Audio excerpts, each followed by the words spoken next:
chia đũa. Anh tuổi phát biểu đây anh tuổi. Chủ phòng phát anh cả phòng phát biểu đấy nhỉ. Anh tổ phát biểu cho phát. To à, nó Cho à. Ơi, anh cả làm đi. Anh tổ chị ua chị cũng ua á. Chị cũng ua tán lên từ 6 ua ua. có chú ua sẽ cũng mẹ ua sư. Bây giờ nó chị mỗi giả với chị lên hà. Lúc nào chị lên hà bé thì tả thế bé xuống cái đầu kia chị họ tả trong lúc nào chị bé sẽ đợi nó nói đồ món kia trong xe. Tức thì tao kết quả cầu chị cho cá một vòng một chế là còn chỉ cho cái nào cá nhân rồi. Bé đến đó là họ lựa người tắm đấy ơi. Lo rồi hết rồi. Galo. Xuất rồi. Lấy tua cái tờ. Bây giờ hơn nhau.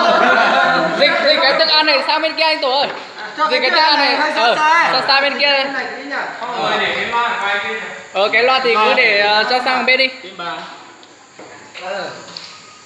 Thì cả hết cái đĩa này ạ. Chưa làm ăn được nhiều. Thôi cứ hai cũng được đi. Chúng ta cho nó dầu có ăn được đúng không? Cắt ngon một tí nha. Đợi mấy phút, tầm 5 phút thôi là được. Đi ta đó. Đi ta. Đi à, lúc sợ để tránh chạm.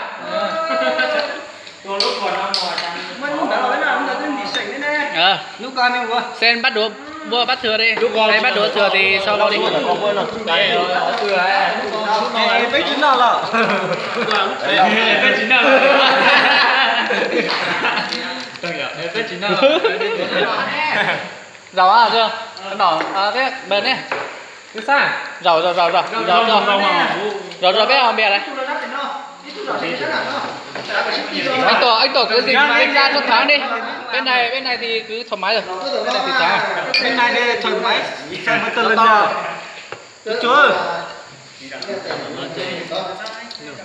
Lời nói dán lên cứ nó sống chân chốt chân Dạ, lúc nào bé phòng à? Bé phòng ấy lòng nói kìa. Cái đó em nói hết đây chẳng bày tốt nào. Lúc nào bé ở phòng bên này tổng kết để dùng một chế này.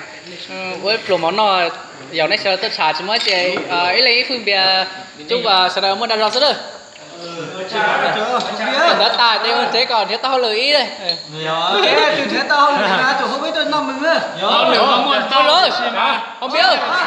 Cái đó thì rồi. Tao tèo mất.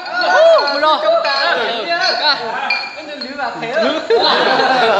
Không.